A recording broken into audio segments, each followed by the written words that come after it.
Welcome back to the Blueprint to Ultra podcast with your hosts, Steve Epifano and Jeff Winchester. Our goal with this podcast is to help you put together your own blueprint for ultras. And so we do this by interviewing a variety of guests from those at the front of the pack all the way to the back of the pack with the idea that you can learn something from their stories. And so today we have a guest that we think you're going to learn something from. We're probably going to be a little bit astounded from as well, because when you hear some of the things he's done, it just doesn't really make a lot of sense. But where Steve and I always start with our guests, we typically research them on ultrasign. And so I've got some notes here, and just so you can understand how he got started, he ran his first ultra at the JFK 50 back in 2022. He followed that by running the Capes 100 in 2023. And then later on in that year, he went back to the JFK 50, dropped about 2 hours from his time. Fantastic run. Sounds just like everybody else on the planet, except in 2024, he decided to run all the way across Canada to raise awareness for heart disease, a run that is 7,325 kilometers. For us Americans, that is 4,551 miles, which is a crap ton of miles. And for perspective, we've interviewed guests before who've talked about running across the states, and that is 3,100 miles. So he blew that out of the water. It took him 99 days to do that. And then in 2025, because he really wanted the fastest known time, he ran the Ring Around Iceland, which is basically a road that goes around the country.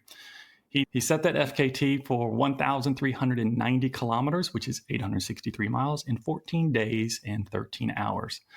So, Steve, I could go on and on and on, but the introduction is way too long. And so let's get into the show with our new friend, Mr. Ryan Keeping. Ryan, welcome to the show. Yeah, thanks for having me on, guys. It's going to be fun. Absolutely. It is going to be fun. So before we get too much further into it, I do have one more thing in the introduction just to say. So Ryan, you actually were recommended to us by a fellow Canadian, Mr. Craig Laremore, I believe. Yeah. I'm not sure if you know him personally or not, but he recommended you for the show, and we were just grateful for it. He helped us connect to you. And so, Craig, thank you so much for the recommendation. And we'll see if you're worth the recommendation, Ryan. Yeah, I know Craig. I ran, I guess last year now, I ran the length of Florida. So I started like up at the top and went down towards the Keys. And he's a fellow Canadian. He came out and ran with me. So I was putting on my Instagram, like trying to get people to come run with me, support me. And I think he came and he probably ran, I don't know, probably 3-4 hours with me. So that's how I met him, and super awesome guy. Steve. So he just decided to go and throw in the fact he ran all the way, across Florida as well, down from top to bottom of Florida. So Ryan, it brings Steve and I to our typical first question that we ask all guests, and that's really how they got into running and how they got into ultras. But I can't really do that with you because that's a little blasé, a little boring, because you're just kind of more extreme. So how does somebody go from running to ultra running to now I'm going to just try to find the most extreme types of events I can participate in? How do you make this leap and get into this? I think you just got to be somewhat crazy. I've always liked pushing limits, right? Like I'm always the person that no matter what I do, I want to try to take it to like the farthest extreme. So I got into running when I was like 25 years old. So I'm 28 now. So I haven't been running. Like I didn't run when I was a kid. I didn't run in college or middle school, high school. I played sports and stuff, right? Like I played hockey, soccer, baseball, kind of everything. But yeah, I think there was just a point in time where I was kind of like searching for something. I didn't really have like an outlet to put like all of my effort into. Like you try to go play pickup sports, but it's not the same, right? Like no one's really trying 100%. And I don't know, like I was a fan of David Goggins. I read his book, and then obviously Terry Fox, like a Canadian hero. And yeah, I just kind of found running, and I never even really thought it was going to be a big thing. It just kind of fell in my lap, and I started doing it. And I remember I did like a marathon, and then I ran like a 50K. And then I think like 4 or 5 days after that, I ran a 60K. And then like a couple days after that, I ran a 70. And like these runs were the hardest thing I've ever done, but I liked like I'd finish and I'd be like, well, I guess technically I could have kept going. So it was like progression from that to the JFK, and then my first 100K. And then when I did my first 100K, I had the idea to run across Canada. And then one thing led to another, 100 miles, and kept training. And yeah, eventually just set out to run across Canada. So it was a fast progression, but that's just kind of the way I am, I guess. Is there like a certain thing, like why do you think it is you want to push yourself to like the furthest? Because you said you just jump in and you go all in and go right to the furthest. Is it something that's always been in you? Or yeah, well, I can remember like being a kid and stuff. I have to credit a lot of this to my dad. Like I would go play sports or something, and he would say like, doesn't matter how you do, you just have to try your best. Like we could lose the game 10-0, but if I tried really hard, he was happy. So it was always just about giving everything you got. And I kind of see it in like one day I won't be able to do that. Like one day I won't have the physical capability to run across a country or to do these crazy things. So it's like, I want to get the most of it as I can and really try to find like 100% where like you can't find your true 100%. If I ran so hard that it was 100%, I'd run so hard I'd pass out or something, right? But you can get like as close as you possibly can to that line. So I'm always trying to figure out like how to push as far as I possibly can. And like I like running in the aspect of you can go a lot farther than you'd ever think you could. It's all just it's so mental, and especially like if you're willing to slow down your pace and go very slow, you can run across countries and do crazy things like that. And then the more you do it, the better you get at it. And so I think I've just always been fascinated with the outer limits of human potential and seeing people doing things that you're like, how the hell did that guy do that? Like, that's yeah, it's just always inspired me, and I think it is like through me chasing this as hard as I possibly can and like doing as good as I can and putting all my effort into running, I think it kind of allows other people to do the same. Where like I know I was inspired by say David Goggins or Kobe Bryant or Terry Fox or these people. Well, now I can kind of have a similar effect where people can watch me on social media and inspire them. And the great thing with that is like they watch that, maybe they go do something crazy and they inspire people. So it's like it can continually help people. It's like you think you're inspiring one person, you're inspiring 10 because it'll make them better and then everybody around them becomes better. So it's just really cool to see. I agree with all that 100%. My brain, though, is wrestling what I think probably a lot of listeners are, and they're like trying to normalize you. And so to normalize their own lives, right? And so you said that 3 years ago, you weren't really running, you just got into running, and now you're basically like a coach's nightmare because we're like, oh, you need to progress from 50K to 50 mile, 100 mile, whatever it is. You're like, oh no, you need to go from 50K to 100K to 100 mile and run across Canada. Like Yeah.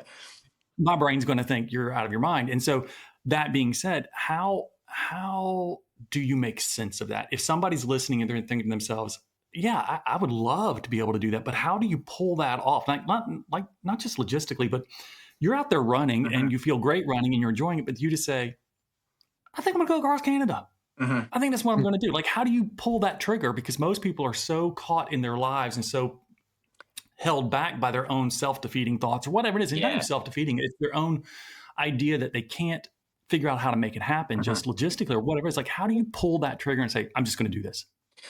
Yeah, I don't know. Like for me, it's just so simple because I see it of like, what if I don't? And then I'd be like haunted by the fact that I didn't try to do it. But like that being said, running across a country or taking it to the extremes that I have like isn't for everyone. And honestly, like people watching this, like to go do a 5K, a 10K, a marathon, half marathon, whatever your goal is, that's amazing. And on like to get as far into this as I have, like there's a lot of sacrifices and like lots of other areas that can kind of suffer. So I don't expect everyone to push it as far as I like push things.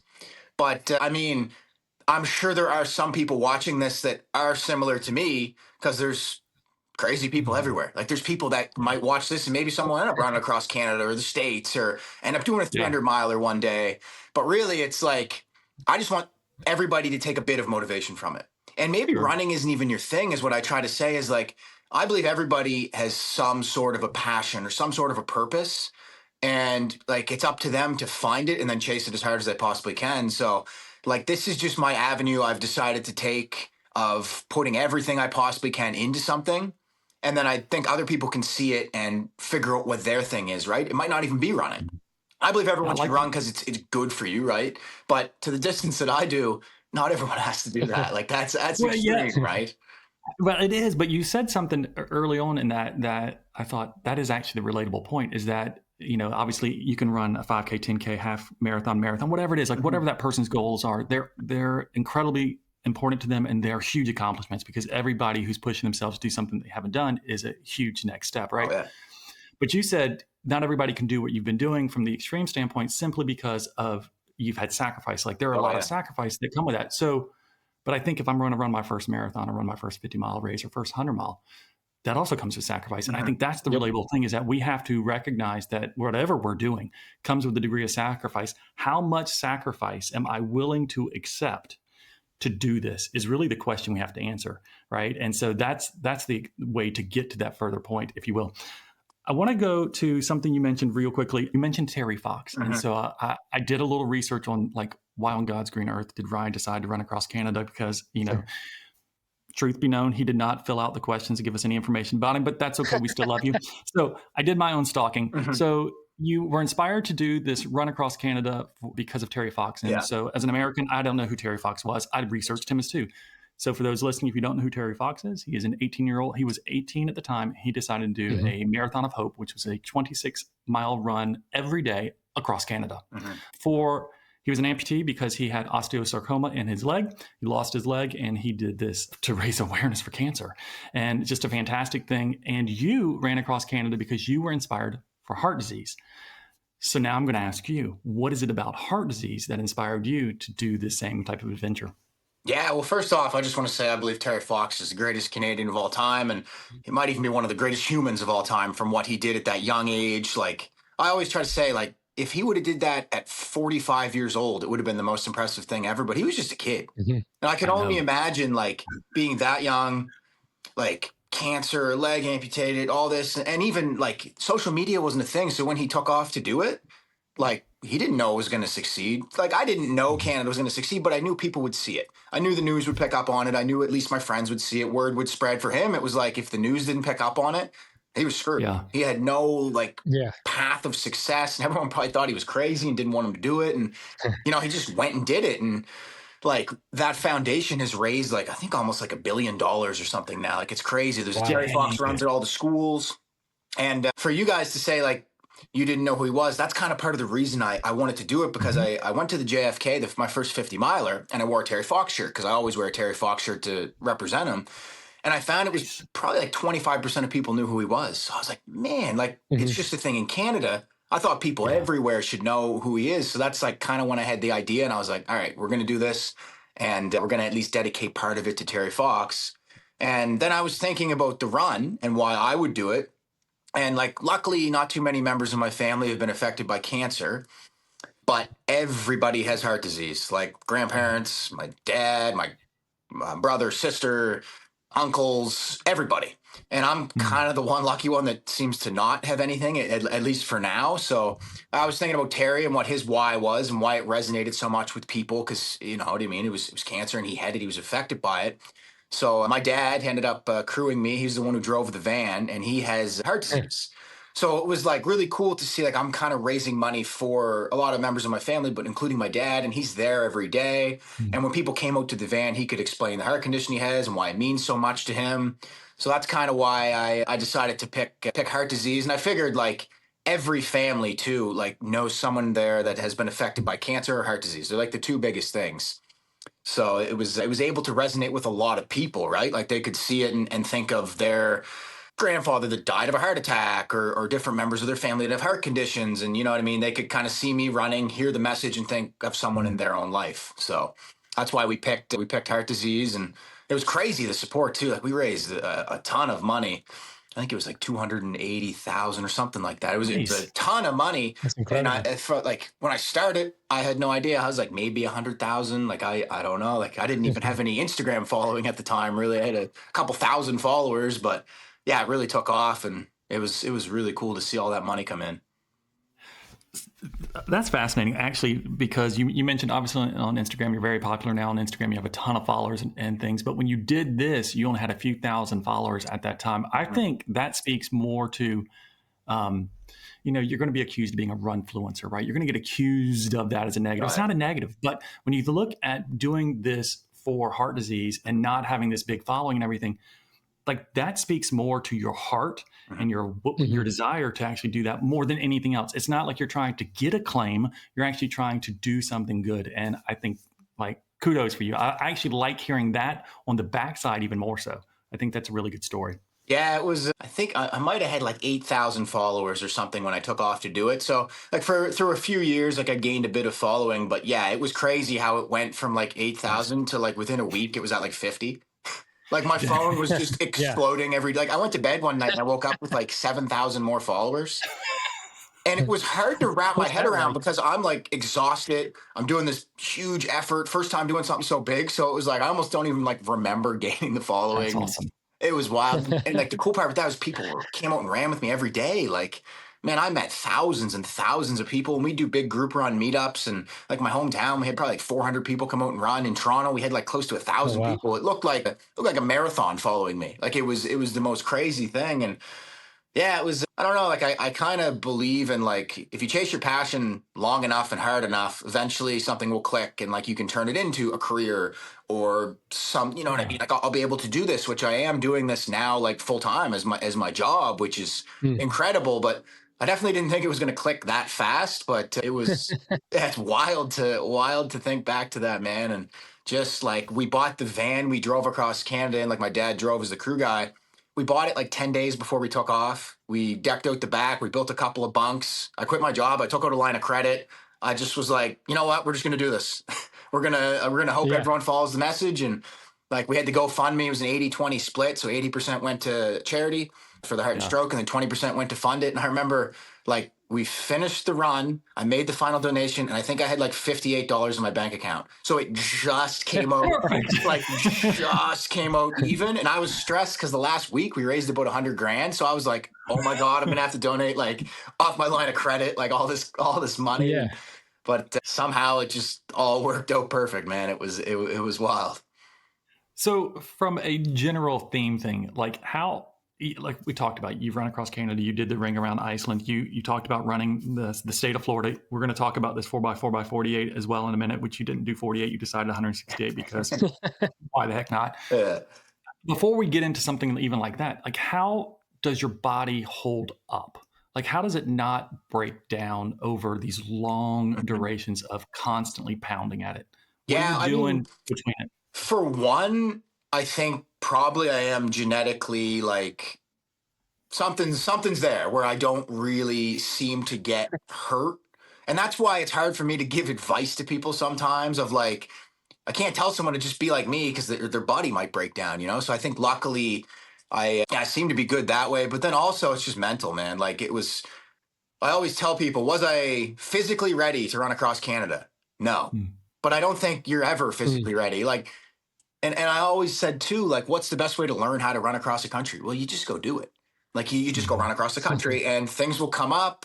But that's kind of why I picked that 75K distance. I knew that like, even if it got really bad, technically I could like basically walk it if I had to. So I picked a distance where I'm like, okay, I can do this. And then like my body broke down completely. And the first 2 weeks were hell. It was horrible. It was like terrible. I was like, man, if it's going to feel like this the whole time, this is not going to be fun. But eventually you kind of round a corner and, you know, you go into autopilot mode. But it was still like at the time, it was the hardest thing I ever did at that point in time. I'd say Iceland is past that now.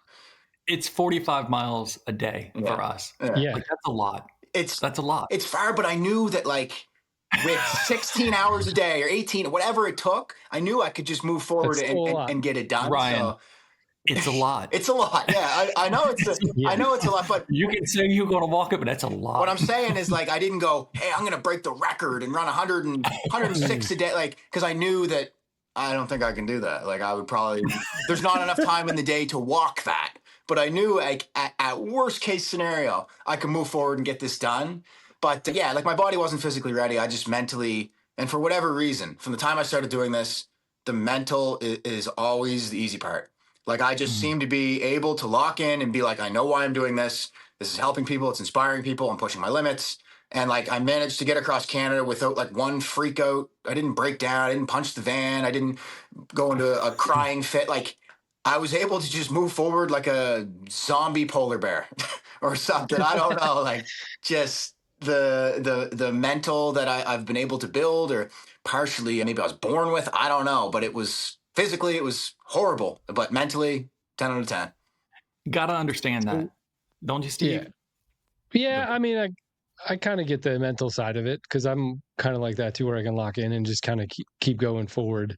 On the like a logistics side, did it help? Were you able to sleep a lot? Because sometimes that helps out with the mental side. Were you getting like, no, you said you were running about 18 hours. So no, were you sleeping like 4 or 5 hours a night? It was probably it wasn't 18 hours. Like when I did Iceland, that was up around 16, 18 hours. This was probably what I did was I broke it into 3 runs. So I did 3 25-kilometer runs.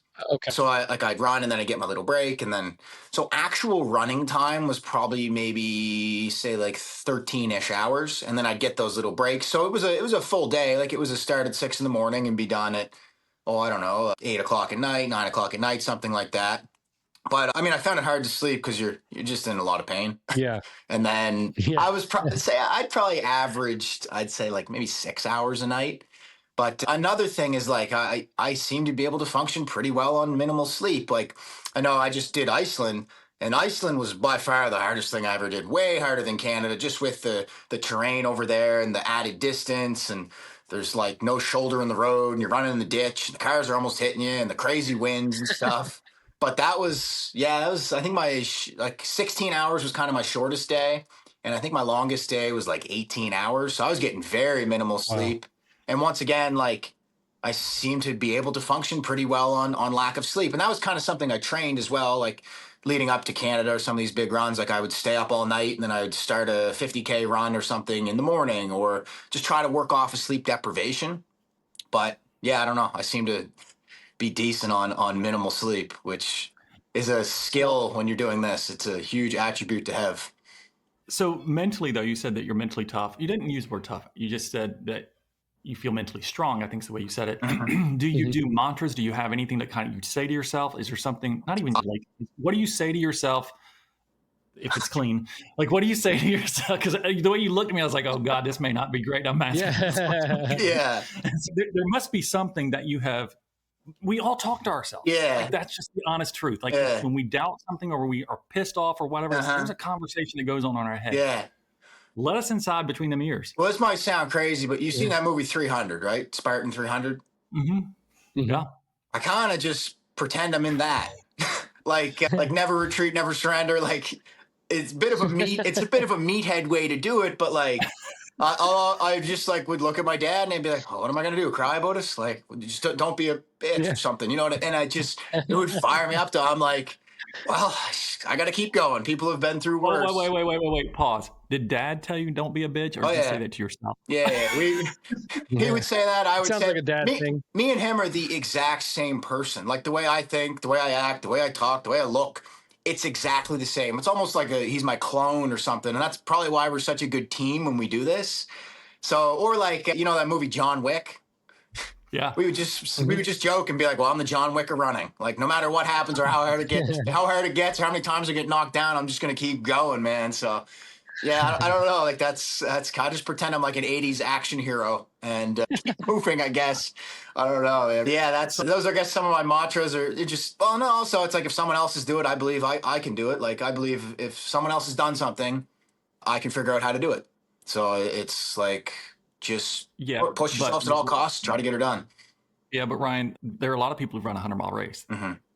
There's not a lot of people who run around Iceland. Yeah. So it's just right. So I hear you. Yeah, there's just levels to it, and like levels to it. Yeah. Let me ask you, because you did do something recently that I thought is relatable to a lot of runners, and it's the 4x4x48. It's inspired by Goggins and everything. You did. I just already said this earlier. You took this to an extreme. You made it a 168. So you wanted to do this for 7 days in a row. Uh-huh. A lot of people are not going to do that. They're going to try to do this 4x4x48 or some variation of it because it's a really good opportunity for them to kind of get outside of their comfort zone for an extended period of time. It's a really good thing. And so if nobody's ever done it, I would encourage them to try it.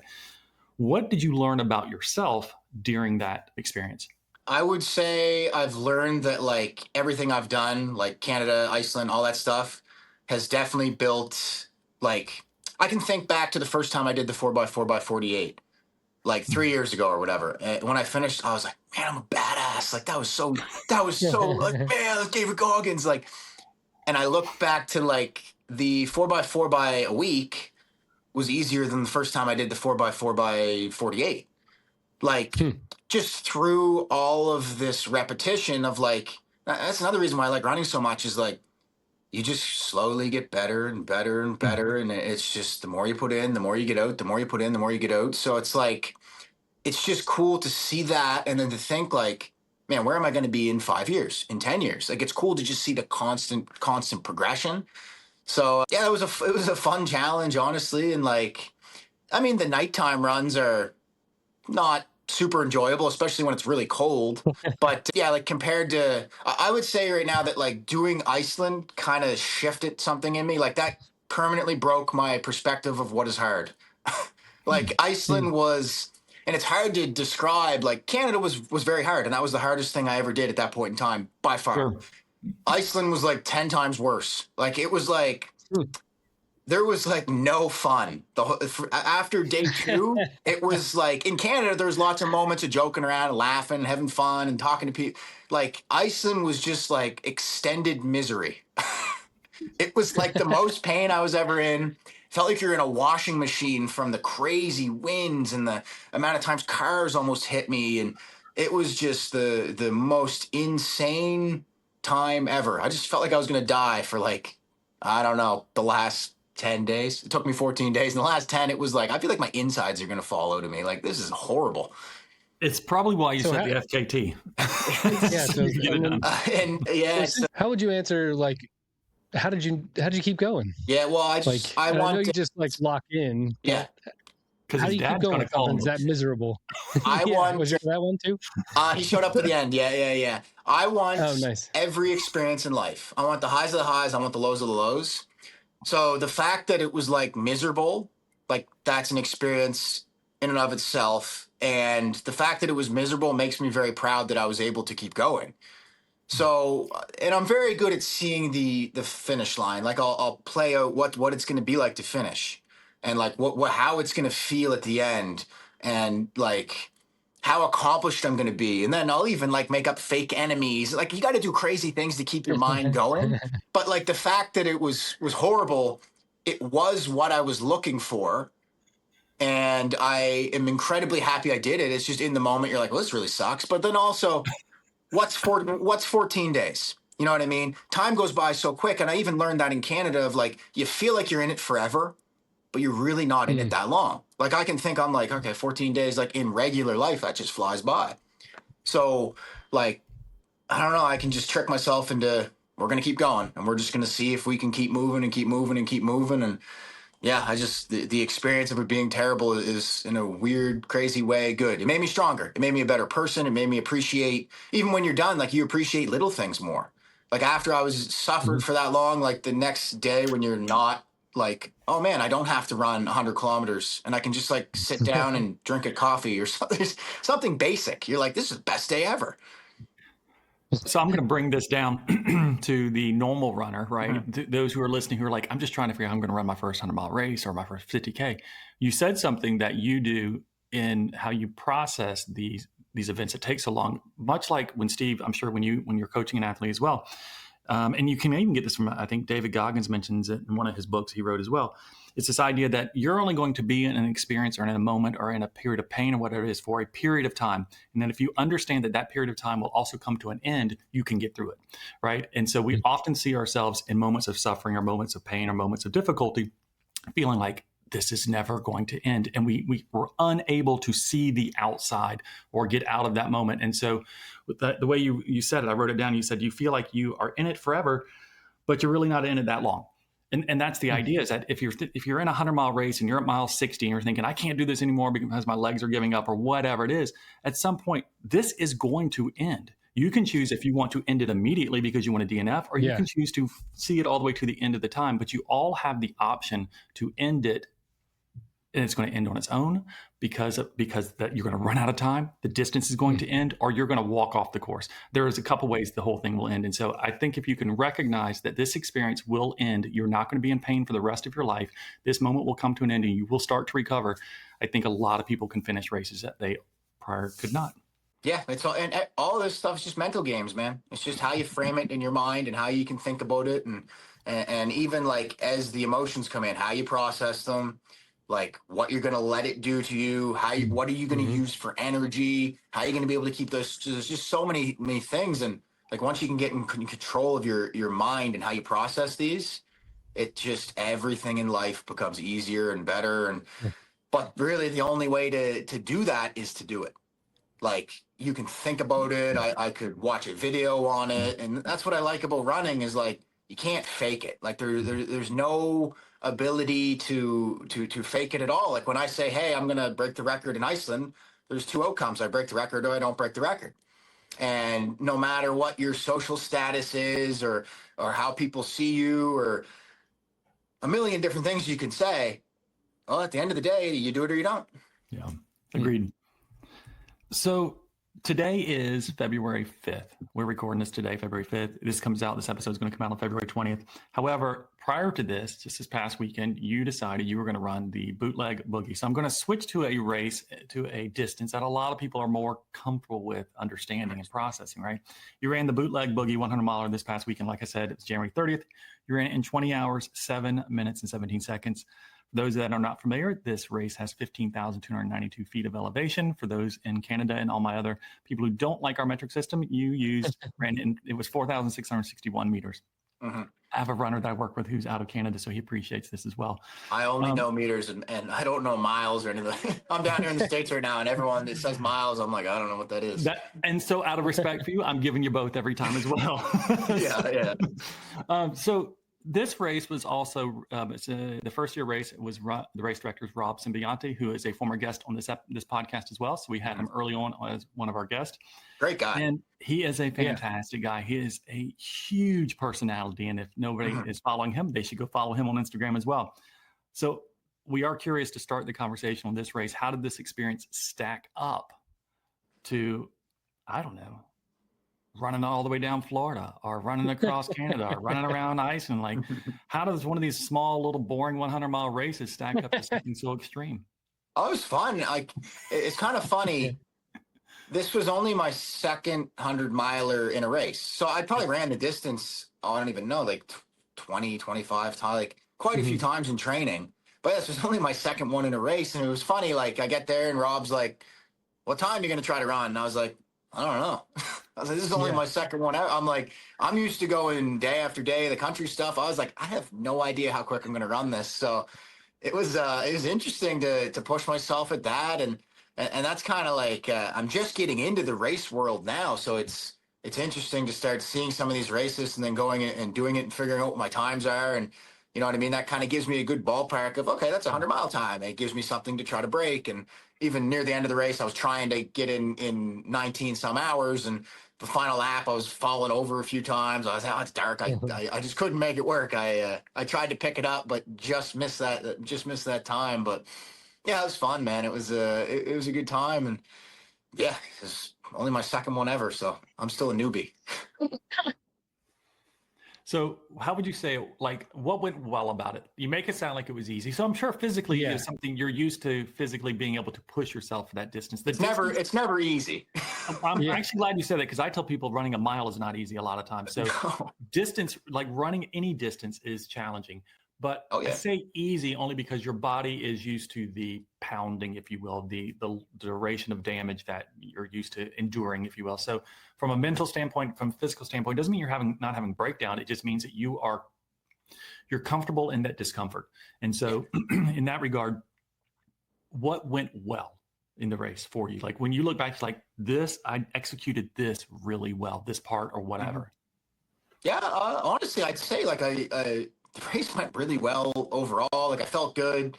My stomach stayed pretty good. So, you know, I'm trying to get my fueling kind of down pat for the 300-miler.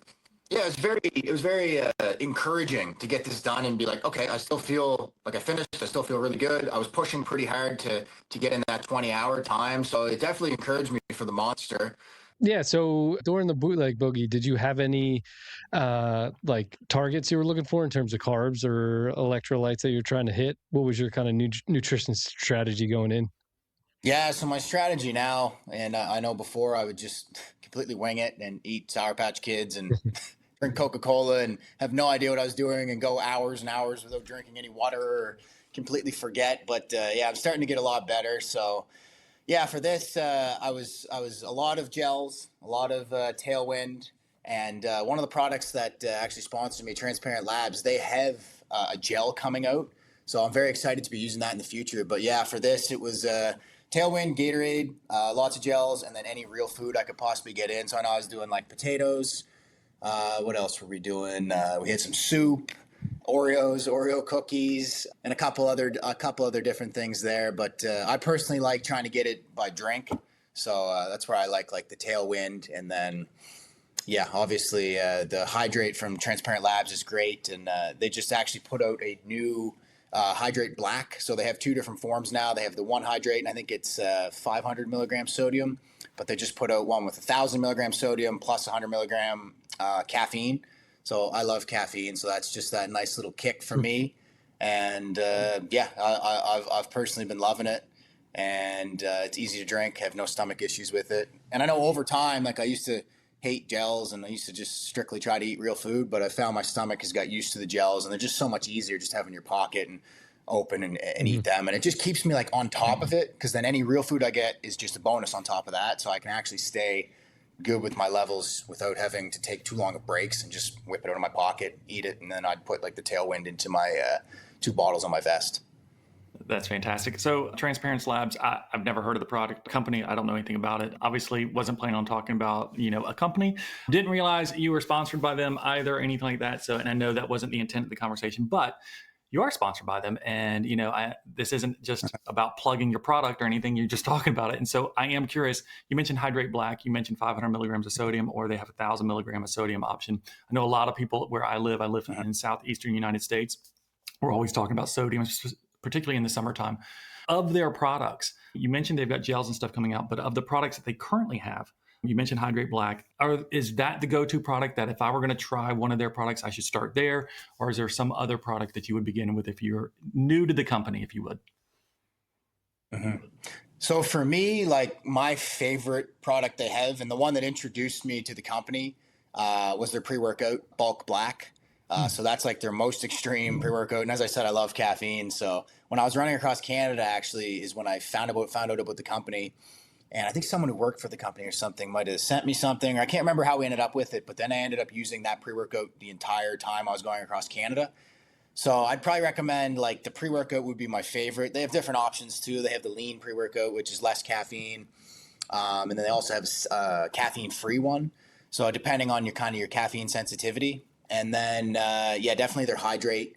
I love how it tastes, high in sodium. It's got that little kick with caffeine. And then also they have just their regular Hydrate without the 100 milligram caffeine if you're caffeine sensitive or you don't want caffeine. And then I guess another product would be creatine. I've been using creatine for years now, pretty much. And I love that product as well. And Transparent Labs is great. Like there's no bullshit in their stuff. It's third party tested. It has no like artificial colors or sweeteners, so it's a super high quality product. And I was a fan of the product for years, really, until I became a sponsored athlete. So it was like a perfect fit of a company that I had personally been using for the longest time, reached out to me to want to sponsor me. So it was cool. And I try to never promote anything that I personally don't take myself. So it's like my 2 big sponsors now would be Transparent Labs and then Columbia. I've been wearing Columbia gear forever, and I just signed on for a year contract with them, and their stuff is kick ass. It's amazing. And then same with Transparent Labs. So it's cool that my 2 partners are people that, like, when I was running across Canada, I had a Columbia jacket I was wearing all the time. And then luckily they came in when I did Iceland and kind of sponsored a bit, and they sent us a bunch of gear, and I loved their stuff. And then, I signed on with them. So I'm very happy with my partners right now. Well, congratulations, Vance. Not everybody who can say something like that. I mean, you can look at my background and Steve's background. We have plain walls, so we have no sponsors. But that's beside the point. Congratulations. But that's awesome. I think if people are interested, I'll chat to Transparent Labs. Maybe they'll sponsor you guys. There you go. That'd be great. Some free product at a minimum. But seriously, I do think it's awesome that, because there's a lot of people who are going to sponsor things or become affiliates or ambassadors, whatever language you want to use here. And then you said you're contracted by them, which is awesome.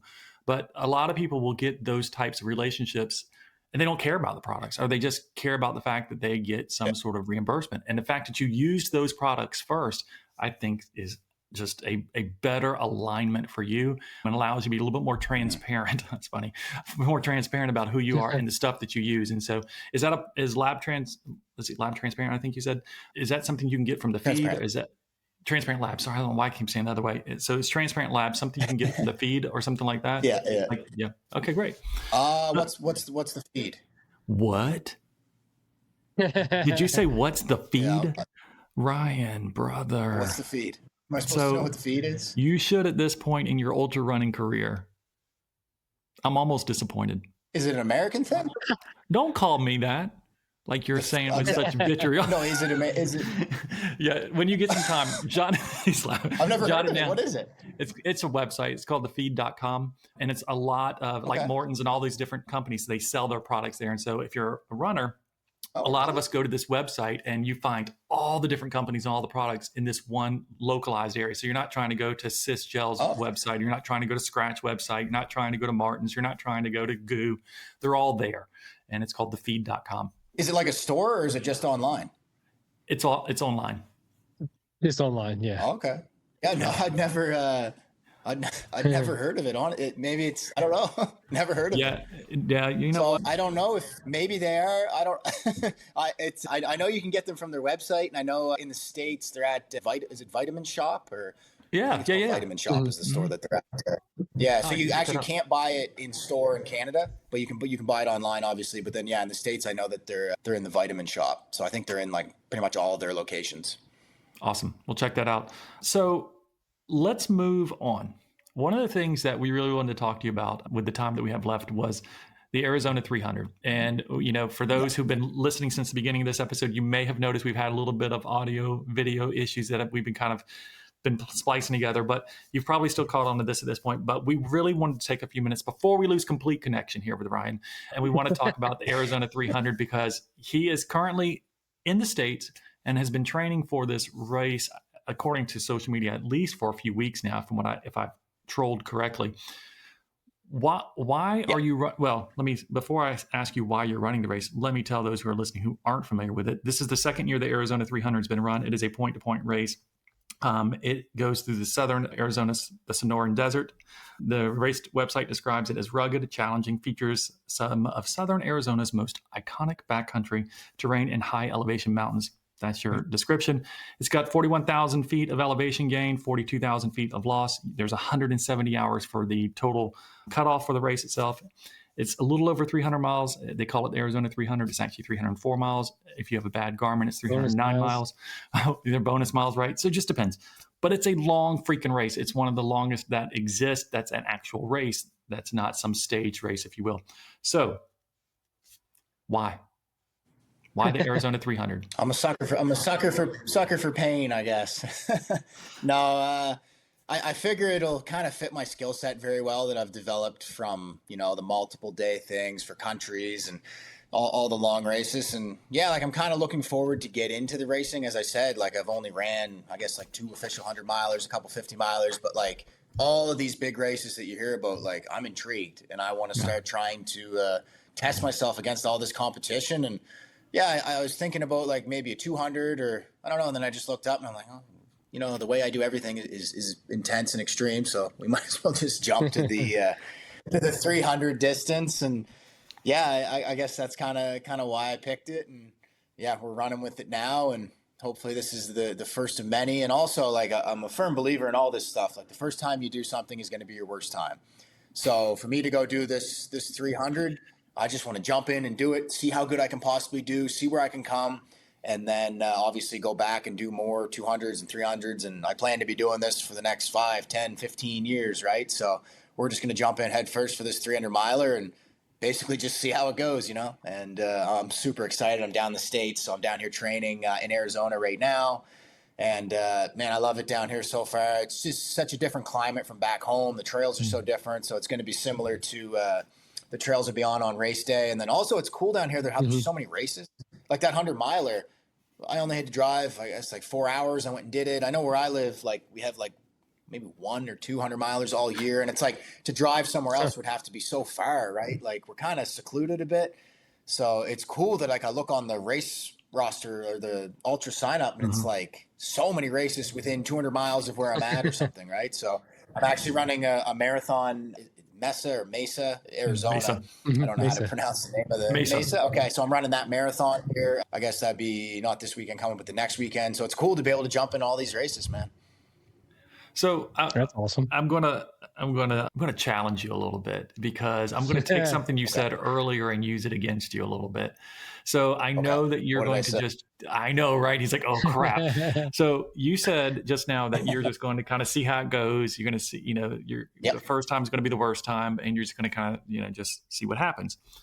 But earlier you said that one of your strengths is that you like to visualize the end, how it's going to go and how it's going to play itself out. So now tell me, pie in the sky, blue skies ahead. You've seen the Arizona 300 in your mind. You've visualized the race because you practiced the art of visualization the way you've described it.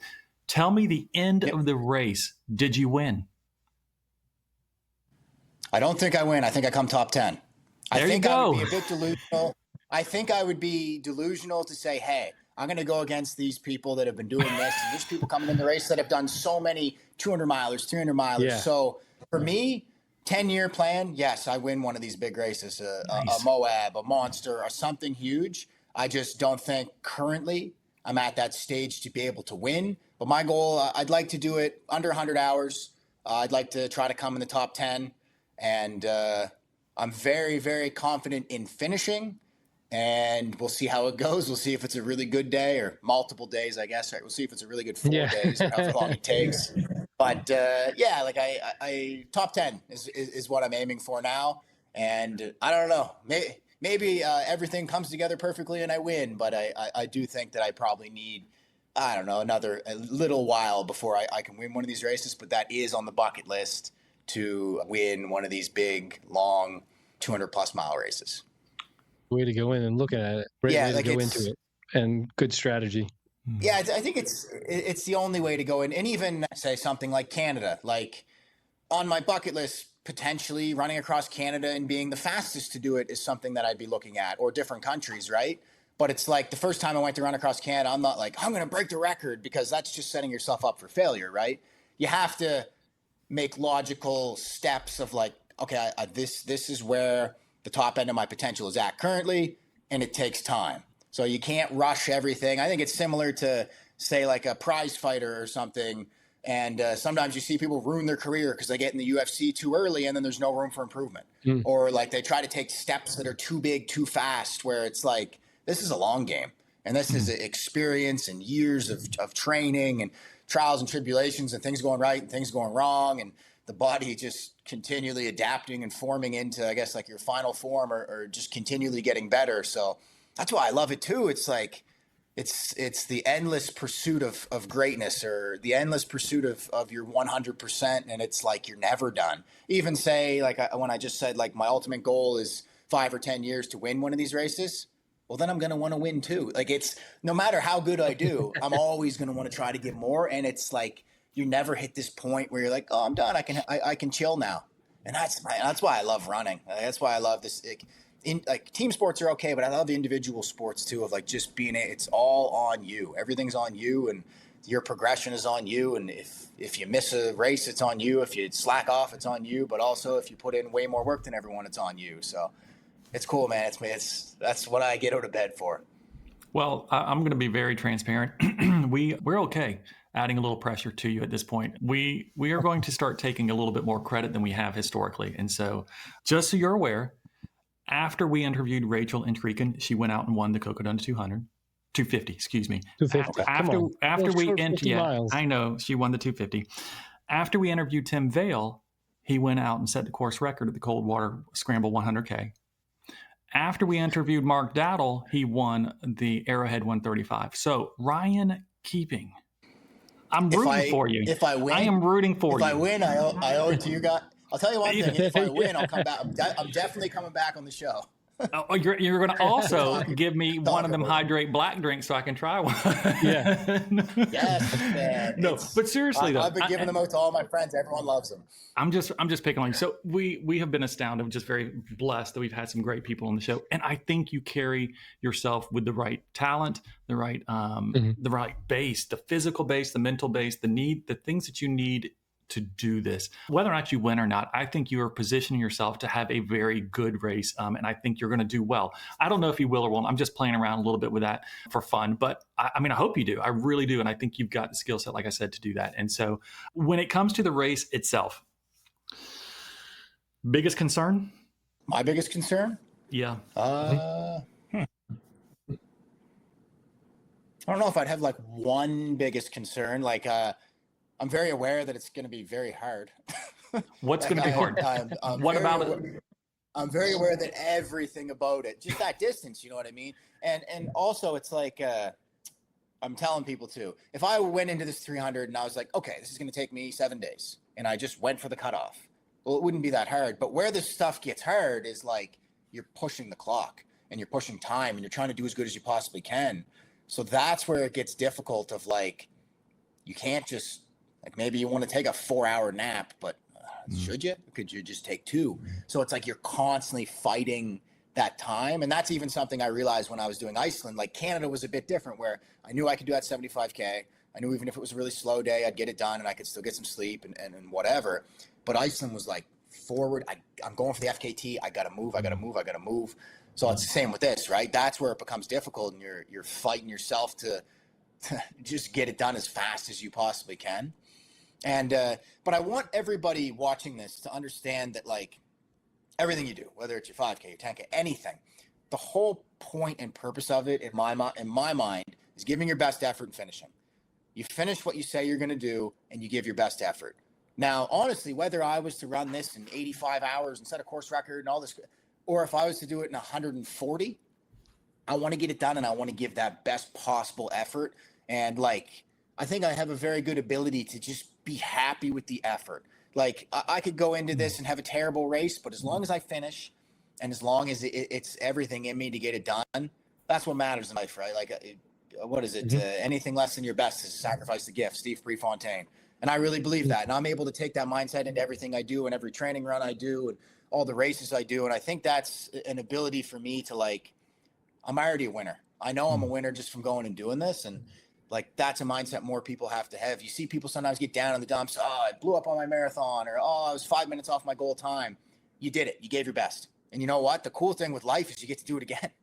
So it's like, maybe even if I have a great race now, the next one will be horrible. And you know what? That's a blessing. You can't expect the good without the bad. Your dad is mirroring right now because earlier you said it doesn't matter how you do, you just have to do your best. Yeah. You repeat this mantra in so many different ways that it comes out of you. He has stamped you. In a positive way. I'm some lucky to have, like, you know, some people don't, but I truly believe I had the best dad ever. And even it just shows in him, like, putting his life on pause to come drive a van all the way across the country and follow me at 7 kilometers an hour. Like, damn near got fired from his job. Like, he was only going to come do the first 2 weeks. And then he's like, I got to stay. He's like, I have to. Yeah. So it's like, that's another crazy story of him just being like, listen, my son needs me. I got to be there for him. So yeah, it's everything he taught me. I try to teach it to other people, you know, and it's, and I just see the way he taught me when I was a kid. And then I see my mindset in these things, and I see other people sometimes don't have it.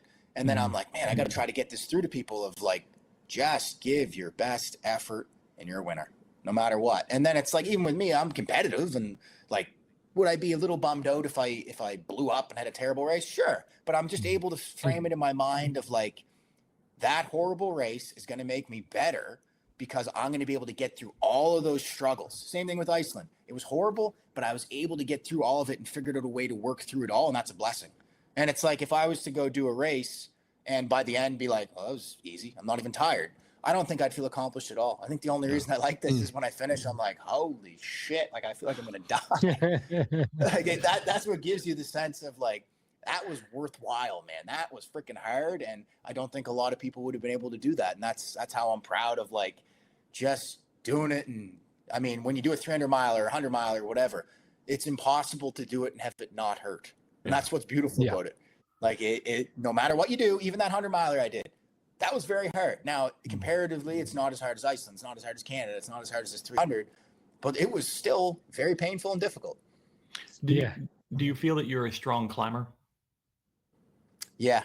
I think honestly, I have long legs. Like, I'm about 6'2", and I can climb pretty good. And also, I think I built a lot of that with like running across countries. Obviously, every incline I would just power walk, and I can walk pretty freaking quick. Like I've developed a technique where like it'd be funny. I'd be in Canada or whatever, and I'd be walking up a hill and people behind me would be jogging to try to keep up.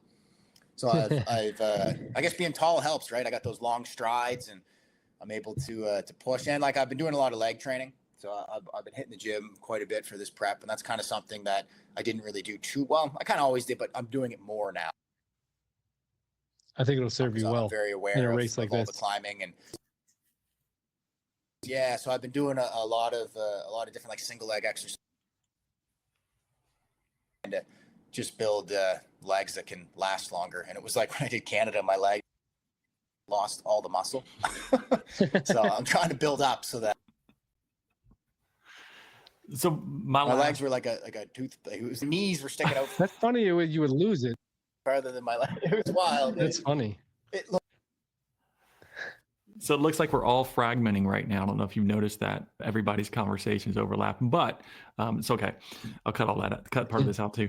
One more question I had on the Arizona 300, just to close that out. Are you in the competitive wave rather? Yeah. Just making sure. Even if this was my first race ever or first run ever, I'm the type of person that would always, I'm like, there's always a shot. So yeah. I say that because some people don't realize that for this particular race, there's a competitive wave. And if you want there's like 4 different start times. Yeah. You got to start at the latest.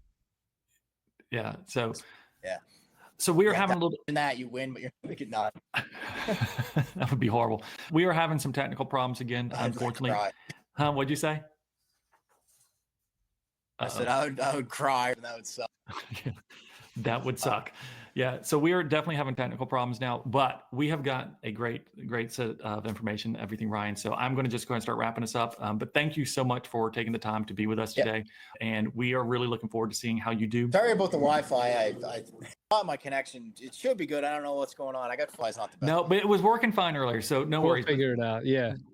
I'm going to splice and dice as best I can, but seriously, thank you so much for taking the time while you're traveling, really just in training for the Arizona 300. We appreciate you spending the time with us. I absolutely love your energy. Like, you are contagious, and a lot of people are going to just like gravitate to wanting to see how you do. And so I think you just keep being you, keep trusting what Dad has to say, because he's done you well. And I think, sometimes you just may need to thank your dad, because he's definitely given you everything you can, or he can, to kind of help you succeed. And I think you've embraced that mindset, which has really propelled you forward. And so thank you for being.